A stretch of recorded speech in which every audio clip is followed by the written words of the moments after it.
Hello बच्चा party. आज start करने चल रहे हैं हम लोग एक बहुत ही महत्वपूर्ण चैप्टर बहुपद यानी कि पॉलिनोमियल। और इसमें आज हम लोग केवल और केवल जितने भी इस पूरे चैप्टर में फॉर्मूले यूज होते हैं, कॉन्सेप्ट यूज होता है, आज केवल हम उसी को देखेंगे। मतलब आज का जो लेक्चर है बच्चों वो केवल और केवल आपके लिए कॉन्सेप्ट के लिए। मतलब आज अगर इस कॉन्सेप्ट को आप अच्छे से 20-25 मिनट जितने भी देर का ये होगा, ज़्यादा से ज़्यादा 20 मिनट का ये लेक्चर होगा, अगर इसको आपने पूरा फॉर्मूले को अच्छे से रिवाइज कर लिया है तो समझ लीजिए कि आगे आने वाले चैप्टर्स में आपको कोई दिक्कत नहीं होगी। दूसरी बात यह है बच्चों इसमें कि जैसा कि आप लोगों ने द्विघात समीकरण में देखा था कुछ फॉर्मूले यूज हुए थे, वैसा ही फॉर्मूला इसमें भी कुछ यूज होने वाला है।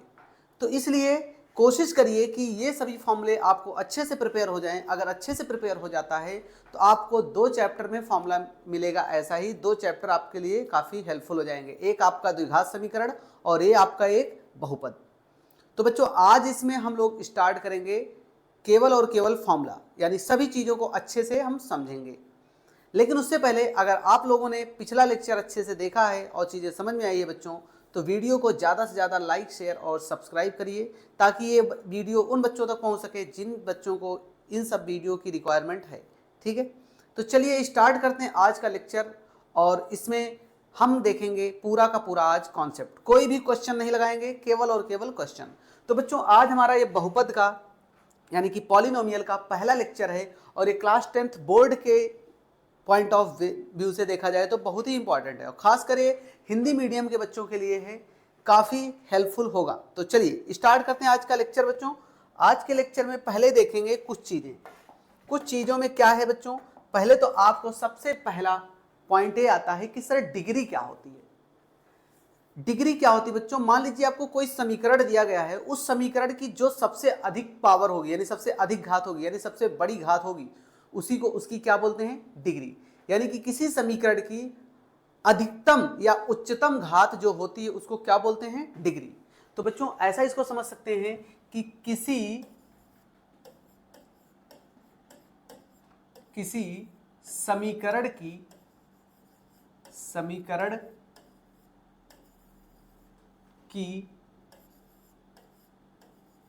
उच्चतम घात क्या कहलाती है बच्चों, उच्चतम घात डिग्री कहलाती है। डिग्री कहलाती है।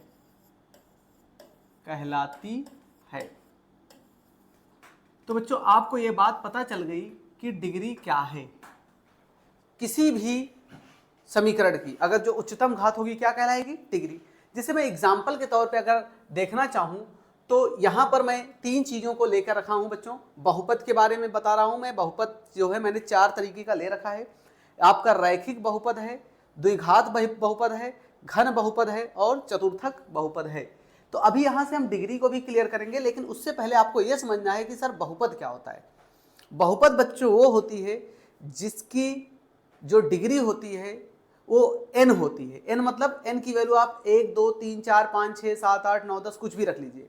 n ऐसा मैंने क्यों बोला, क्योंकि अगर मैं बोलता कि उसकी डिग्री 2 हो 3 हो तो उसके बहुपद के पार्ट में आ जाएंगे, यानी उसके बहुपद के अलग अलग पार्ट होंगे, जैसा कि मैंने यहाँ पर दिखाया है। तो बहुपद क्या है बच्चों, तो बहुपद आपको पता होना चाहिए बच्चों कि जो बहुपद है, जैसे आपको कोई समीकरण दे रखा है ax की पावर n प्लस bx की पावर n माइनस 1 प्लस का cx की power n minus 2 plus and so on, ये ऐसे चलता जा रहा बच्चों। तो इसको बोलते हैं बहुपद। इसको क्या बोलते हैं, बहुपद बोलते हैं। यानी जो पावर n से स्टार्ट होती है, अब n की वैल्यू जो रखते जाएंगे वैसे वैसे आपके बहुपद के प्रकार निकल के आ जाएंगे। इसीलिए मैंने यहाँ पर n रखा है ताकि आपको मैं बहुपद के जो प्रकार हैं यहाँ पर मैंने लिख रखा है आपको क्लियर हो जाए। अब बहुपद के प्रकार में मैंने होता तो बहुत है, लेकिन अभी मैंने केवल 4 प्रकार रखा जो कि आपके सिलेबस में है। अब बात आती बच्चों की रैखिक बहुपद क्या होता है। रैखिक बहुपद बच्चों वो बहुपद होता है जिसकी डिग्री 1 होती है। यानी कि अगर आपको कह दिया जाए कि जैसे ax और प्लस b बराबर 0, ये आपका रैखिक बहुपद है बच्चों। अब बताइए यहाँ पर x की पावर कुछ नहीं लिखी गई है यानी कि 1 है, तो हम बोलेंगे कि इसकी डिग्री जो है बच्चों कितनी है, इसकी डिग्री जो है आपकी वो है 1। कितनी डिग्री है, 1। तो बात आपको समझ में आ गई, डिग्री क्या है, किसी भी समीकरण की जो अधिकतम यानी उच्चतम घात होती है वही उसकी क्या कहलाती है, डिग्री। आप लोगों ने देख लिया कि डिग्री क्या है रैखिक बहुपद में। अब ऐसे ही द्विघात बहुपद में जब जाते हैं बच्चों, आपने पढ़ा भी होगा पहले भी, x square plus B x plus c बराबर 0 जब करते हैं। अब बताइए इसकी घात कितनी है, इसकी घात मैक्सिमम 2 है, तो यानी कि आपकी डिग्री कितनी हो जाएगी बच्चों, डिग्री आपकी हो जाएगी 2। डिग्री आपकी कितनी होगी बच्चों, 2। एकदम बेसिक से समझते चलिए, कोई भी दिक्कत नहीं आएगी, बहुत अच्छा टॉपिक है और बहुत अच्छे से मैं इसको कराऊंगा, ठीक है। घन बहुपद की बात करें, घन का मतलब होता है इंग्लिश में क्यूबिक, और क्यूबिक का मतलब होता है पावर जो होती है यानी घात जो होती है बच्चों कितनी होती है, 3। जैसे आप कह सकते हैं कि ax का क्यूब प्लस bx का square plus cx plus d बराबर 0। अब बताइए यहाँ पर अधिकतम घात कितनी है बच्चों, अधिकतम घात आपकी 3 है, तो आप कह सकते हैं कि सर डिग्री जो होगी वो हमारी कितनी होगी, डिग्री जो होगी बच्चों हमारी होगी 3। कितनी होगी, 3। ऐसे ही बच्चों आपका एक आता है चतुर्थक बहुपद, नाम से ही पता चल रहा है कि इसकी जो है घात जो होगी, पावर जो होगी वो कितनी होगी, 4 होगी। यानी इसको ऐसे लिख सकते हैं बच्चों कि ax की पावर 4 और प्लस bx का क्यूब और प्लस cx का स्क्वायर प्लस dx और प्लस का e बराबर 0। देखिए इतना लंबा समीकरण बना, लेकिन उससे कोई लेना देना नहीं है, हमको केवल इसकी घात से मतलब है। तो मैक्सिमम घात बच्चों कितनी है, 4 है, तो यानी आपकी डिग्री जो हो गई वो कितनी हो गई बच्चों, आपकी डिग्री जो हो गई वो कितनी हो गई, वो हो गई आपकी 4। क्लियर है बातें, आपको ये बातें अच्छे से उम्मीद करते क्लियर हो गई होगी। आपने ये समझ लिया कि डिग्री क्या होती है, बहुपद क्या होता है, बहुपद के जो पार्ट हैं उनको कैसे हम डिग्री निकालेंगे, कैसे हम समीकरण को लिखेंगे बच्चों। तो चलिए इसका स्क्रीनशॉट ले लीजिए, आते हैं नेक्स्ट स्लाइड की तरफ। चलिए नेक्स्ट स्लाइड में भी कुछ बहुपद के बारे में और चीज़ों के बारे में हम जानेंगे। बहुपद में जैसे आपके पास यहाँ पर फिर से बहुपद दिया गया है। अब आपको बहुपद तो पता ही चल गया कि बहुपद क्या होता है बच्चों, लेकिन बहुपद में कुछ एक पद होते हैं, कुछ द्विपद होते हैं, कुछ त्रिपद होते हैं, कुछ चतुर्पद होते हैं। लेकिन हमको एक पद, द्विपद और तीन पद, जिसको मोनोनोमियल इंग्लिश में बोलते हैं एक पद को, बाइनोमियल बोलते हैं द्विपद को, और ट्राइनोमियल बोलते हैं त्रिपद को। तो इन तीनों के बारे में समझेंगे बच्चों। इसका मतलब एक पद का मतलब क्या होता है, जिसमें केवल एक ही पद हो। क्या हो बच्चों, जिसमें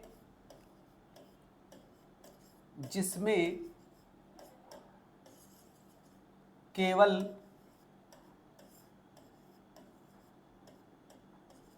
एक पद हो, एक पद हो, एक पद हो। अगर एक पद की बात कर रहा है बच्चों तो इसका मतलब क्या है, जैसे एग्जाम्पल में आप लिख सकते हैं एक पद में क्या आएगा आपका, एग्जाम्पल में यानी उदाहरण में आप लिख सकते हैं। जैसे मान लीजिए आपको लिख दिया 6x3, भैया ये पूरा एक ही पद है। अब आप कहेंगे सर इसमें दो पद दिख रहा है, एक 6 दिख रहा है, एक x3। नहीं बच्चों, जब कोई चीज प्लस और माइनस के साथ लिखी जाएगी उसमें जितने पद आएंगे, एक प्लस के बाद या एक माइनस के बाद, सभी पदों को जोड़ के हम बताएंगे को कितना पद है। अभी देखिए यहाँ पर कोई प्लस माइनस नहीं लगा है, एक ही पद है। जैसे आपसे कह दिया जाए एक्स स्क्वायर या x की पावर 4x की पावर 5, ये सब क्या है, ये सब तुम्हारे है एक पद, यानी कि सभी चीजें एक पदीय हैं, यानी एक ही पद इसमें है बच्चों। तो आपका ये क्लियर हो गया एक पद क्या है। अगर एक पद क्लियर हो गया तो आपके दिमाग में चल रहा होगा कि अच्छा अब समझ में आया कि एक पद अगर ए है तो बहुपद, द्विपद क्या होगा, त्रिपद। इसका मतलब बच्चों आपको ये समझ में आ गया कि जिसमें दो पद होते हैं। कितने पद होते हैं, दो पद होते हैं।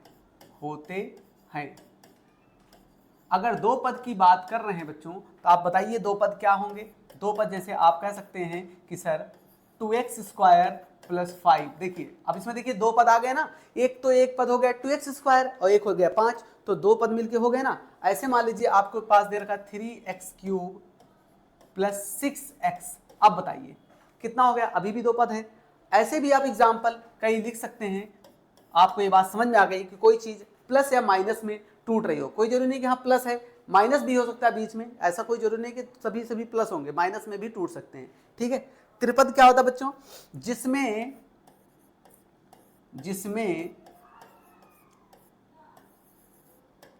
तीन पद होते हैं। कितने पद होते हैं, तीन पद होते हैं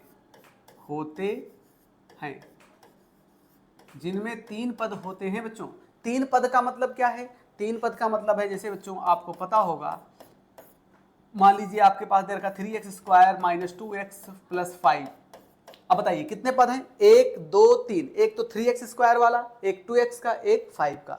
और मान लीजिए, ले लीजिए आप 5x cube minus 2x square plus 6। ये सब क्या है बच्चों? अब बताइए कितने पद हैं इसमें? 3 पद हैं। तो आपको बच्चों ये पता चल गया कि एक पद, द्विपद और 3 पद हो गए। यानी कि इसमें एक पद होगा, एक पदी में एक पद, द्विपदी में 2 पद और त्रिपदी में 3 पद होंगे बच्चों। क्लियर है इतनी बातें? अगर इतनी बातें क्लियर है तो चलिए आगे चलते हैं। अच्छा, मैं आपसे अगर बात करूं कि क्या इसमें कुछ और भी पद होते हैं, अगर मैं बात करूं बच्चों तो आपको मैं बता सकता हूं कि नोट करके आप इसको लिख सकते हैं, नोट करके लिख सकते हैं। जैसे 2 पॉइंट्स मैं आपको और डिस्कस कर दूं। अगर एक होता बच्चों आपका शून्य पद, आपका एक होता शून्य पद होता है बच्चों, और एक होता आपका नियत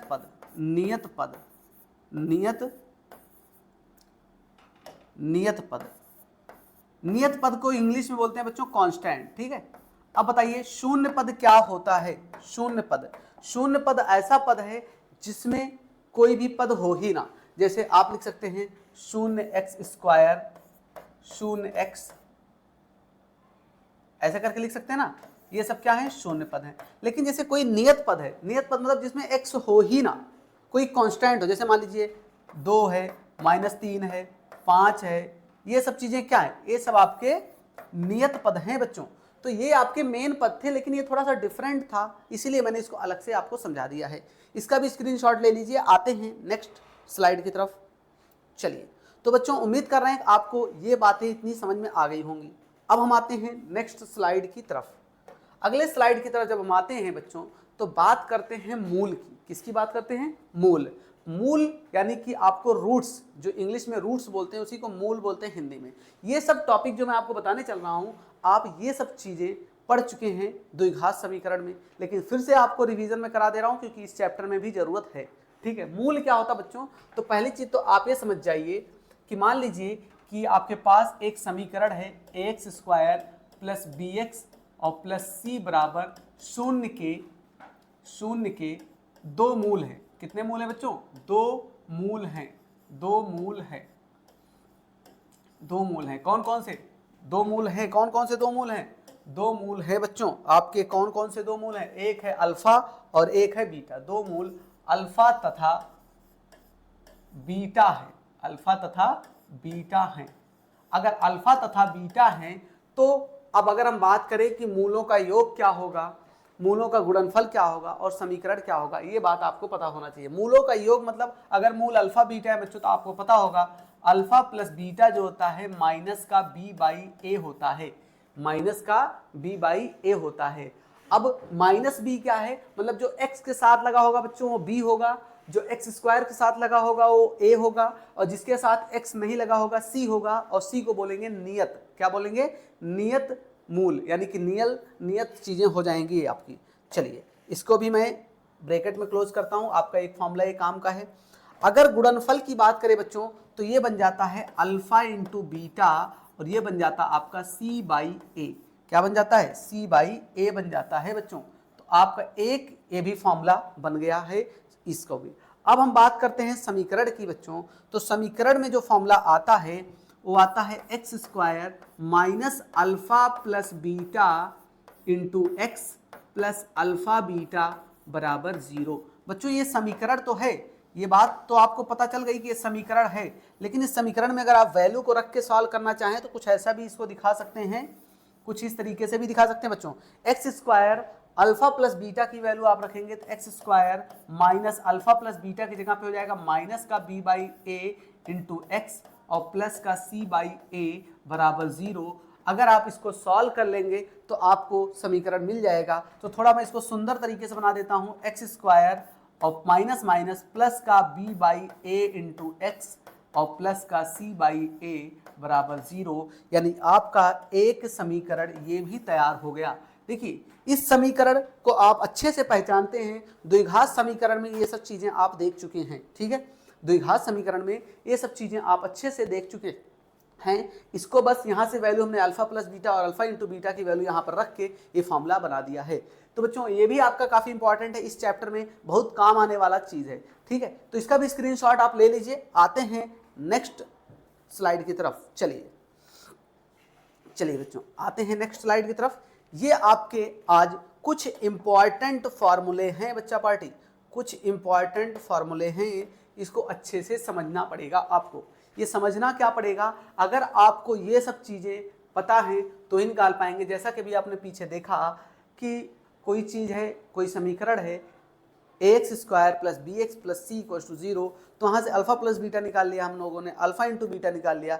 कुछ ऐसा पूछ लिया जाए कि उसकी वैल्यू बताइए, तो इसके लिए कुछ फॉर्मूले हैं। जैसे बच्चों आपको पता होना चाहिए, पहला फॉर्मूला आपके सामने जो है alpha square plus beta square का भी पूछ लिया जाए तो इसके लिए फॉर्मूला होता है अल्फा प्लस बीटा का whole square minus 2 alpha beta. अब बात ये आती है कि सर ये फॉर्मूला हम क्यों याद रखें, क्योंकि बच्चों आपको दो ही चीज पता है, या तो अल्फा बीटा पता है या तो अल्फा प्लस बीटा पता है। देखिए इस चीज को चाहे आपको जो भी देगा, चाहे जो भी चीज देगा, आप उसको अल्फा प्लस बीटा और अल्फा इंटू बीटा में तोड़ के फॉर्मूला बनाएंगे। उसके बाद अल्फा प्लस बीटा और अल्फा इंटू बीटा की वैल्यू आप उस पुराने वाले फॉर्मूला भी जो पीछे वाली स्लाइड में मैंने बताया वहां से उठा के यहाँ पर वैल्यू को पुट कर देंगे। ऐसे ही अल्फा माइनस बीटा का होल स्क्वायर, इसको निकालना है तो क्या करेंगे, इसका एक फॉर्मूला होता है अल्फा प्लस बीटा का whole square plus 2 alpha beta. Alpha minus beta निकालना है तो ये फॉर्मूला यूज करेंगे under root alpha plus beta का होल स्क्वायर माइनस का 4 alpha beta. Alpha cube plus beta cube का निकालेंगे बच्चों, तो alpha cube plus beta cube आपका जो बनेगा ये क्या बन जाएगा, अल्फा प्लस बीटा का whole cube minus 3 times of alpha beta into alpha plus beta. बच्चों खास बात आप देख रहे होंगे कि हर केस में केवल अल्फा प्लस बीटा और अल्फा इंटू बीटा का ही फॉर्म बनाया जा रहा है। इसका मतलब इसी फॉर्मेट में हम चीज़ों को सॉल्व कर पाएंगे, इसके अलावा अगर किसी और फॉर्मेट में जाएंगे तो सॉल्व नहीं होगा। या तो हमको अल्फा बीटा बहुत लंबा खींचना पड़ेगा, लेकिन आपको उतना दिमाग लगाने की जरूरत नहीं है, ठीक है। लास्ट वाला फॉर्मूला है बच्चों, आपको अगर ये बात पता हो कि alpha square minus beta square क्या होता है, तो एक ब्रैकेट में अल्फा प्लस बीटा, एक ब्रैकेट में अल्फा माइनस बीटा होता बच्चों। लेकिन अल्फा प्लस बीटा तो ठीक था, अल्फा माइनस बीटा दिक्कत कर रहा था, तो इसलिए अल्फा प्लस बीटा को सामने हमने रख लिया और अल्फा माइनस बीटा जैसे देखिए यहाँ पर मैंने बताया था जो फॉर्मूला, इसको यहाँ चिपका दिया। यानी कि ये फॉर्मूला यूज होगा, ना कि ये फॉर्मूला नहीं यूज होगा। आपका जो फॉर्मूला यूज होगा यहाँ से यूज होगा बच्चों, ये वाला फॉर्मूला, ठीक है। तो बच्चों आज का जो लेक्चर है ना, आपने देखा कि सभी चीजें फॉर्मूला बेस्ड थी और आगे तो मैंने कुछ लगा नहीं रखा है, हाँ। तो यहाँ तक चीजें थी आज की, और आपके इस लेक्चर में केवल और केवल मैंने कॉन्सेप्ट को क्लियर किया है। कॉन्सेप्ट मतलब कि जो अब आने वाले फॉर्मूले में यूज होने वाले जितने भी क्वेश्चन में फॉर्मूला लगेगा, जितना सब यहाँ पर आपको मिल गया है। इसको अच्छे से रिवाइज कर लीजिएगा, फिर एक्सरसाइज में कराऊंगा तो वहां से आपको क्वेश्चन आसानी से होते चले जाएंगे। तो चलिए आज का लेक्चर यहीं पर खत्म करते हैं, मिलते हैं एक नए पार्ट के साथ। तब तक पढ़ते रहिए, खुश रहिए।